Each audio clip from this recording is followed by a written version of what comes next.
Povedal by si, že tento človek je hlasom toho malého, uvrešťaného, otravného, násilného, zeleného pičusa, mimozemšťan v Kukanádobe. Kukanádoba je smetný kôš. Je reklamná postavička, ktorú od zrodu v roku 2007 pozná asi úplne každý. Toto je jedna z prvých televíznych reklam, kde sa Alzak objavil.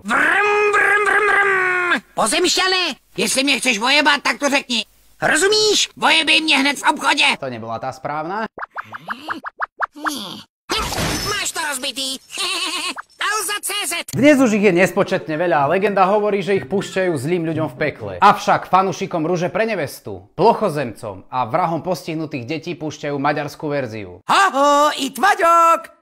És itt a mega kiárusítás csúcsajánlatokkal! Aj napriek tomu si našiel miesto v srdciach niektorých ľudí a pomerne úspešne sa predáva na Alze aj jeho plyšová podoba. Recenzie na tento produkt sú takmer totožné s komentármi, ktoré bežne počúvam na môj penis. Veľmi pekný. Aj veľkosť je akurát. Potešil ma. Pekne tvrdý. Oslávencovi se líbilo. Deti ho milují. Skviele odolal i psovi.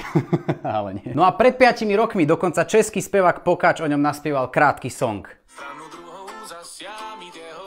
Tak asi nelením a hned se zastřelím. Robí to tak, že nikto nemôže povedať, že som samozvaný. Teď on je chudák celej zelenej, jako dítě jistě nechtěnej. Kdo z nás vůbec ví, jak vlastně vznik? Nejspíš, když tušková baterka s žábou měla styk.